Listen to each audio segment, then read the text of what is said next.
नमस्कार दोस्तों, स्वागत है आपका YouTube channel news information with Sandeep Chaudhary में। और आज हम बात करने जा रहे हैं इंडिया चाइना बॉर्डर डिस्प्यूट के बारे में। तो देखो, हम पहले इसके बैकग्राउंड के बारे में जान लेते हैं इंडिया और चाइना बॉर्डर के। तो जो इसकी टोटल लेंथ है बॉर्डर की वो है 3488 किलोमीटर। जम्मू कश्मीर, हिमाचल प्रदेश, उत्तराखंड, सिक्किम और अरुणाचल प्रदेश, इन सभी राज्यों की सीमा जो लगती है वो चाइना बॉर्डर से लगती है। और इंडिया और चाइना के बीच में जो लाइन होती है उसको हम बोलते हैं मैकमोहन लाइन। और हमारे देश में आईटीबीपी यानी कि इंडियन तिब्बत बॉर्डर पुलिस वो सुरक्षा करती है इंडिया चाइना बॉर्डर पर। और 1950 से पहले कोई भी इंडिया और चाइना के बीच में कोई बॉर्डर नहीं हुआ करता था, क्योंकि तब एक रीजन था तिब्बत, मतलब इंडिया और चाइना के बीच में तिब्बत था, तो इंडिया और चाइना के बीच कोई बॉर्डर नहीं था। लेकिन 1950 में चाइना ने तिब्बत को हड़प लिया और उसके बाद से जो सीमा इंडिया और चाइना के बॉर्डर कहलाया वो लाइन कहलाई मैकमोहन लाइन। 1954 में चाइना ने जो इंडिया की काफी सारी टेरिटरी को अपना बताकर क्लेम करने लगा। उत्तराखंड के ऊपर कुछ एरिया उस पर क्लेम करने लगा कि ये एरिया हमारा है। अरुणाचल प्रदेश पर क्लेम करने लगा कि ये अरुणाचल प्रदेश पूरा हमारा है। इंडिया चाइना बॉर्डर को मेनली 3 भागों में बांटा है। पहला है वेस्टर्न सेक्टर, मिडिल सेक्टर और ईस्टर्न सेक्टर। मिडिल सेक्टर में से कोई खास बात नहीं है, उत्तराखंड और हिमाचल आते हैं मिडिल सेक्टर के अंदर, तो उस बारे में चाइना कभी बोलता भी नहीं है कि ये एरिया हमारा है। लेकिन हम बात करने वाले हैं ईस्टर्न और वेस्टर्न सेक्टर के बारे में। देखो, अब बात करने जा रहे हैं वेस्टर्न सेक्टर के बारे में। 1865 में जॉनसन लाइन ड्रॉ की गई थी और जॉनसन लाइन के हिसाब से अस्काई चीन जो है वो जम्मू कश्मीर में आता है। अस्काई चीन जिस पर चाइना ने अब कब्जा कर लिया है, उससे पहले चाइना ने यहाँ पर कब्जा करने से पहले एक रोड बना दी गई थी। और 1962 में जो युद्ध हुआ था वो युद्ध हम हार गए। उसके बाद से ही चाइना ने स्काई चीन पर कब्जा कर लिया। उस समय चाइना में जिगजांग रीजन का कंट्रोल नहीं करता था। चाइना का वो रीजन जिसमें आज इनस्टेबिलिटी है और वहां के मुस्लिम चाहते हैं कि अलग देश की मांग कर रहे हैं। 1890 आते आते अपना कब्जा कर लिया था चाइना ने उस स्काई चीन के ऊपर। उस समय 1854 में एक लाइन ड्रॉ की गई थी। उस लाइन का नाम था मैकार्टनी मैकडोनल्ड लाइन। जो ये मैकार्टी मैकडोनल्ड लाइन थी, इस लाइन को मान लिया गया था ब्रिटिश गवर्नमेंट ने चाइना के प्रपोजल के बाद, लेकिन चाइना का कोई इस पे रेस्पॉन्स नहीं आया।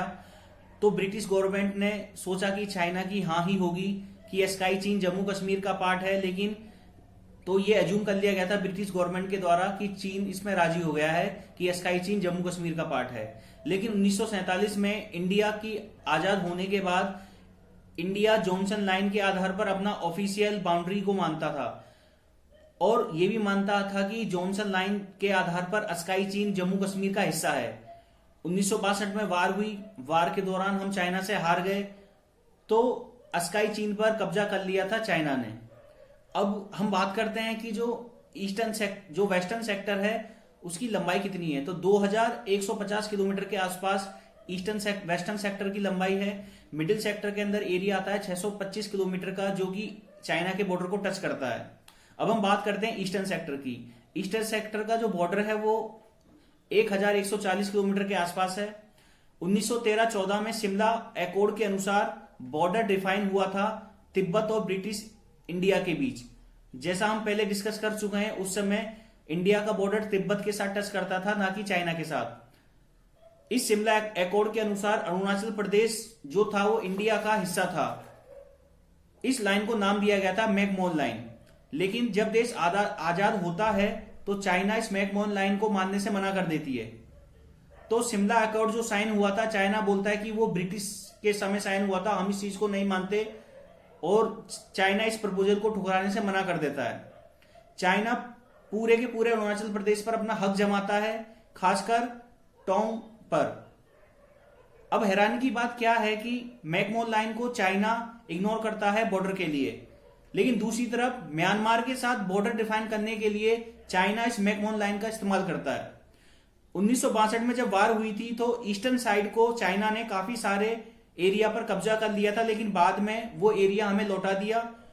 अभी कंडीशन ये है कि इंडिया और चाइना के बॉर्डर पर फेसिंग नहीं है, जैसे कि पाकिस्तान और इंडिया के बॉर्डर पे, इंडिया और बांग्लादेश के बॉर्डर पर फेसिंग मतलब बाढ़। एक तरीके से क्या होता है कि किसी भी पर्सन का दूसरे बॉर्डर में इंटर नहीं कर पाना।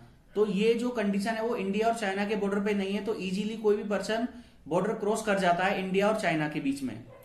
अब प्रिसिपिटेशन बॉर्डर नहीं होने के कारण दोनों देशों के जो सैनिक आमने सामने आ जाते हैं, ज्यादातर प्रोटेस्ट रजिस्टर करने के बाद वापिस चले जाते हैं।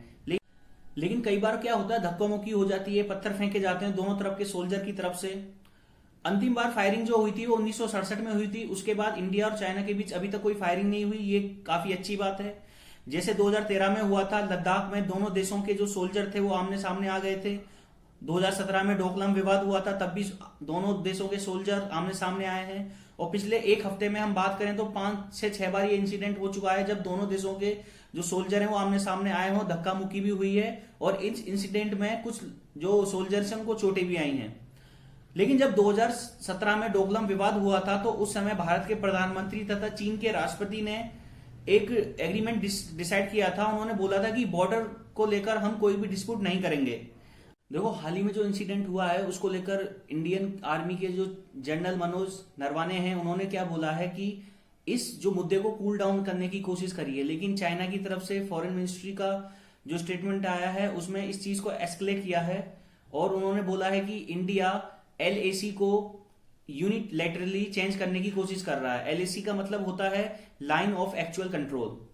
इसका एक सबसे बड़ा रीजन ये है कि चाइना ने अपने बॉर्डर का जो इंफ्रास्ट्रक्चर है, जैसे कि रोड हो गए और उन जो चेक पोस्ट होगी, उनको काफी अच्छी तरीके से मैनिपुलेट कर लिया है, उनको स्थायी बना लिया है। लेकिन अब बारी आती है इंडिया की जो सरकार है 4-5 सालों से, वो भी जो बॉर्डर है चाइना के समीप उनको उनके रोड अच्छे बना रही है, डेवलप कर रही है, तो इससे चाइना को काफी दिक्कत आ रही है। रोड कंस्ट्रक्शन की एक्टिविटी चल रही थी, तो इसी बीच को लेकर इंडिया के सोल्जर और चाइना के सोल्जर आ गए आपस में। चाइना के सोल्जर उस काम को रुकवाने के लिए आ गए थे, तो इसी बीच में गहमागहमी हो गई और लड़ाई हो गई थी इंडिया और चाइना के सोल्जरों के बीच, जो कि धक्का मुक्की हुई थी।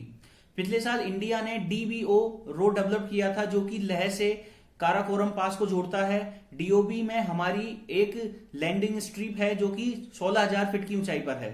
देखो, दोनों देशों की प्रायोरिटी ये भी होनी चाहिए कि एग्जैक्टिंग चैनल और मैकेनिज्म की सहायता से बॉर्डर को रिन्यूड स्ट्रेस कर लिया जाना चाहिए। जल्द से जल्द स्पेशल जो रिप्रेजेंटेटिव हैं आपस में मिलें, चर्चा करें, दोनों बॉर्डरों से डिस्प्यूट को सॉल्व करें ताकि फ्यूचर में ऐसी घटना ना हो। अब ये होना ये चाहिए कि दोनों देशों के एक दूसरे पर क्लेम कर रहे हैं, इंडिया चाइना पर क्लेम कर रहा है, चाइना इंडिया पर क्लेम कर रहा है, दोनों को ये समझना चाहिए, दोनों एरियो की अच्छे से जांच पड़ताल होनी चाहिए और ये बॉर्डर डिस्प्यूट जल्द से जल्द खत्म होना चाहिए। तो ये था हमारा आज का टॉपिक, इंडिया और चाइना बॉर्डर से रिलेटेड। आई होप आपको वीडियो अच्छा लगा होगा। वीडियो को शेयर करें, सब्सक्राइब करें, लाइक करें